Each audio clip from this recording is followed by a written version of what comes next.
রাজধানী এক্সপ্রেস। নামটি শুনলেই ভারতীয় রেলের এক আলাদা ছবি ভেসে ওঠে আমার চোখে। তাই আজকের এই ভিডিওতে আমি যাত্রা করব 12301 হাওড়া নিউ দিল্লি রাজধানী এক্সপ্রেসে। প্রথমবার আমার চ্যানেলে তুলে ধরবো কোনো ট্রেন যাত্রার video. So hey guys, what's up, you most welcome to new blog of my channel. So guys, অনেকদিন পর কিন্তু আমার এই মাইক, ট্রাইপড, মোবাইল আমার হাতে, মানে ব্লগিং সেটআপটা অনেকদিন পর আমি হাতে নিলাম, প্রায় 7-8 মাস পর। সো গাইজ, জার্নিটা কিন্তু অনেকটা বড়, প্রায় 26 আওয়ার্সের জার্নি। প্রথমে হচ্ছে 13162 গঙ্গারামপুর কলকাতা তেভাগা এক্সপ্রেস, আর তারপরে হাওড়া থেকে হচ্ছে 12301 হাওড়া নিউ দিল্লি রাজধানী এক্সপ্রেস। সো এটা কিন্তু ফার্স্ট ট্রেন জার্নির ব্লগ, সো ভুল ত্রুটি একটু ক্ষমা করে দিও। So let's start with the blog.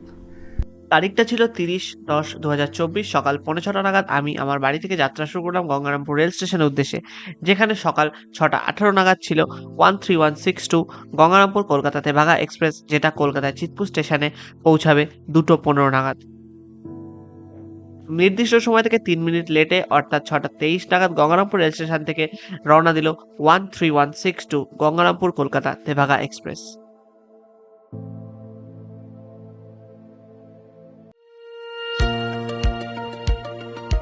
Tebhaga এক্সপ্রেসে আমার কোচ ছিল হচ্ছে C1 অর্থাৎ এসি চেয়ার কার। তো যাতে সিটিং কোয়ালিটি কিন্তু যথেষ্ট ভালো ছিল, আর লেগ স্পেস তো বিশাল বড় ছিল, মানে আমার সামনে লেগ রেস্ট অব্দি পা পৌঁছাচ্ছিল না, এতটা বড় লেগ স্পেস ছিল। সো ওভারঅল কোচ কিন্তু যথেষ্ট ভালো ছিল। আমরা এখন যাচ্ছি গঙ্গা নদীর উপরে তৈরি করা ফারাক্কা ব্যারেজের উপর দিয়ে, যেটা 1975 সালে 21শে এপ্রিল থেকে চালু হয় এবং যার দৈর্ঘ্য প্রায় 2300 মিটার এবং এতে রয়েছে 109টি সুইচ গেট। সো গাইজ, এখন ঘড়িতে বাজে হচ্ছে দুপুর 12:56, আর অনেকক্ষণ আগে বর্ধমান ছাড়িয়ে গেছে, প্রায় আধ ঘন্টা আগে। সো ট্রেন কিন্তু যথেষ্ট আগে আগে যাচ্ছে, মানে একটু লেট হয়নি। প্রথমে গাজলের ওই সাইডে একটু লেট হয়েছিল, তারপরে লেট হয়নি, কিন্তু ফুল একদম অন টাইম, বিফোর টাইম যাচ্ছে। যাত্রাপথে দমদমের কাছে খুবই অল্প সময়ের জন্য একবার বৃষ্টির সাথে সাক্ষাৎ হয়েছিল। যাই হোক, 13162 গঙ্গারামপুর কলকাতা তেভাগা এক্সপ্রেস চিতপুর কলকাতা স্টেশনে পৌঁছালো নির্দিষ্ট সময়ের থেকে 9 মিনিট লেটে, অর্থাৎ 2:24-এ। এরপর এখান থেকে আমরা প্রথমে ব্লু লাইন মেট্রো, তারপরে গ্রিন লাইন মেট্রোতে করে হাওড়া স্টেশনে পৌঁছাবো, যেখান থেকে আমাদের বহু প্রতীক্ষিত জার্নি 12301 হাওড়া নিউ দিল্লি রাজধানী এক্সপ্রেস। স্টেশনে পৌঁছানোর কিছুক্ষণ পরেই স্টেশনে চলে আসলো 12301 হাওড়া নিউ দিল্লি রাজধানী এক্সপ্রেস, আর ট্রেনে উঠে বসার কিছুক্ষণ পরেই ঠিক বিকেল 4:50 নাগাদ হাওড়া 9 নম্বর প্ল্যাটফর্ম ছেড়ে বেরিয়ে গেল 12301 হাওড়া নিউ দিল্লি রাজধানী এক্সপ্রেস ভারতের রাজধানী শহর নতুন দিল্লির উদ্দেশ্যে।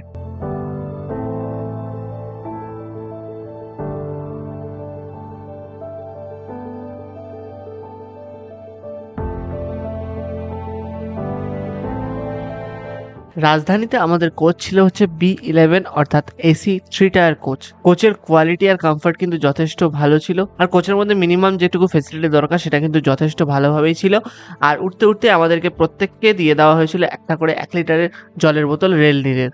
আমরা কিন্তু নো ফুড অপশনটা সিলেক্ট করেছিলাম, আর সেই কারণে আমাদের কিন্তু চা কফি কিছুই দেওয়া হয়নি। আমরা 1 কাপ চা বা কফি যেটাই নিই সেটা 25 টাকা করে, আর কন্টিনিউয়াসলি কিন্তু খাবার আসছিল, জিজ্ঞেসও করছিল নেবেন কিনা। তো সেই কারণে নো ফুড থাকলেও খাওয়ার কিন্তু সমস্যা হবে না।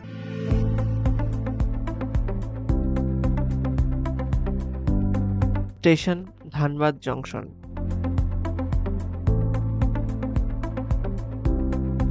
Station Pareshnath.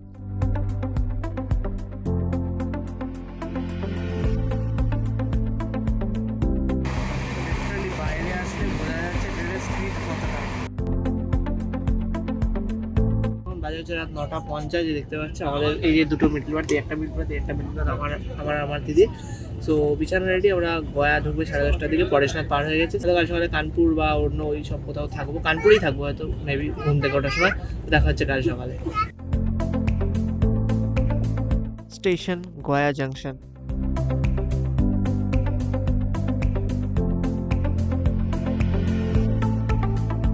Station DD Upadhyay junction, যেটা পূর্ব পরিচিত মোগল সরাই নামে।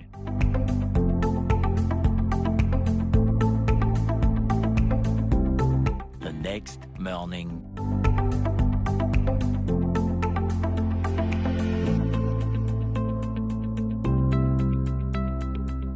গুড মর্নিং গাইজ, এখন বাজে হচ্ছে সকাল 7:03, আর আমাদের ট্রেন 6 মিনিট হেডে কানপুরে বার করেছে 4:44-এ।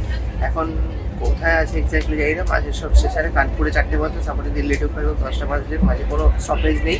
তো যাচ্ছে এখন ওই 239 কিলোমিটার মতো বাকি আছে দিল্লি থেকে। আমরা 10টা 5-এর মধ্যে পৌঁছাবো। ট্রেন হেড আছে 30 মিনিট। আর বাইরে বেশি কথা বলতে পারছি না, বাস প্রচুর আওয়াজ, ভিতরে থেকে বোঝা যাচ্ছে না যে ট্রেন চলছে, আর বাইরে গেলে পুরো কাঁপছে, এরকম ব্যাপার। তো ভিতর থেকেই সব শট নিয়েছি, যত চেষ্টা করেছি। তো এখনও বাইরেটা এনজয় করে, এখনও পৌঁছাতে এখনও দেরি আছে, প্রায় 3 ঘন্টা মতো।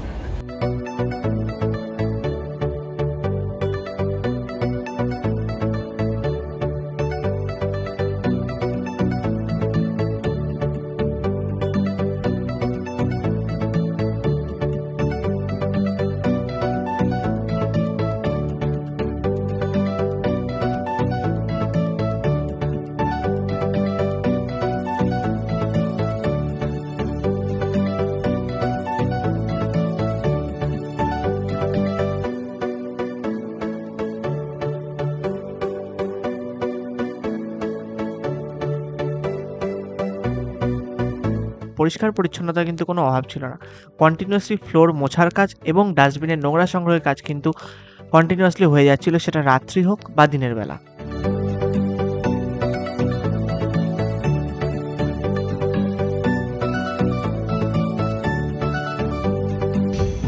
দিল্লি ঢুকতে আর মাত্র 4 কিলোমিটার বাকি, কিন্তু ট্রেন প্রায় 40 মিনিট মতো ফাস্ট ছিল, সেই জন্য গাজিয়াবাদ থেকে ট্রেন প্রায় ধীরে ধীরেই চলছে, মানে টুকুর টুকুর টুকুর টুকুর করে এসে এখনও 15 মিনিট ফাস্ট আছে। তো সেটা করতে করতে সেই 10টা 5-এই ঢোকাবে। পিডব্লিউডি হেডকোয়ার্টার দিল্লি ঢুকতেই কিন্তু মোটামুটি বড় বড় বিল্ডিং শুরু হয়ে গেছে। ওইদিকেও দেখতে পাচ্ছ, এই যে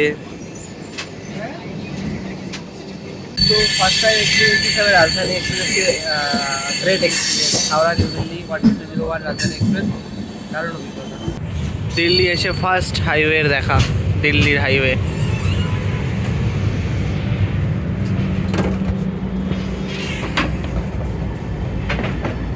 ওটা হয়তো মেট্রো যাচ্ছে।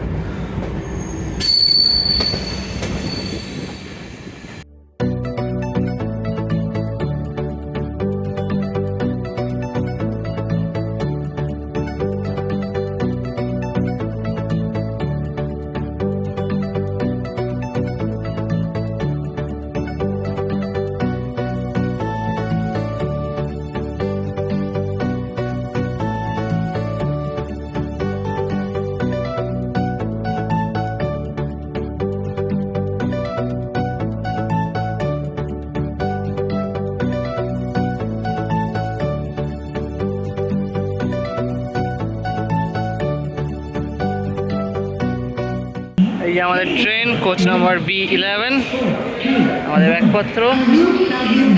এই হলো আমি পৌঁছে গেছি নিউ দিল্লি, যাওয়া যাক মেট্রো স্টেশনে। 12301 হাওড়া নিউ দিল্লি রাজধানী এক্সপ্রেসের সফর এখানেই শেষ হলো। আর এই ভিডিওটা কিন্তু আমি এডিট করেছি অ্যাডোব প্রিমিয়ার প্রোতে for the very first time. জীবনে প্রথমবার আমি অ্যাডোব প্রিমিয়ার প্রোতে কোনো ভিডিও এডিট করলাম। তো কেমন লাগলো ভিডিওটা অবশ্যই কিন্তু কমেন্ট বক্সে জানিয়ে দিও। দেখা হচ্ছে কোনো নেক্সট ব্লগে। ততক্ষণ অবধি চ্যানেলটা সাবস্ক্রাইব করে দিয়ে বেল আইকনটা প্রেস করে রেখে দিও, কোনো ইন্টারেস্টিং ভিডিও দেওয়ার সাথে সাথেই তোমাদের কাছে নোটিফিকেশন চলে যায়। Thanks for watching the video till the end. Bye bye.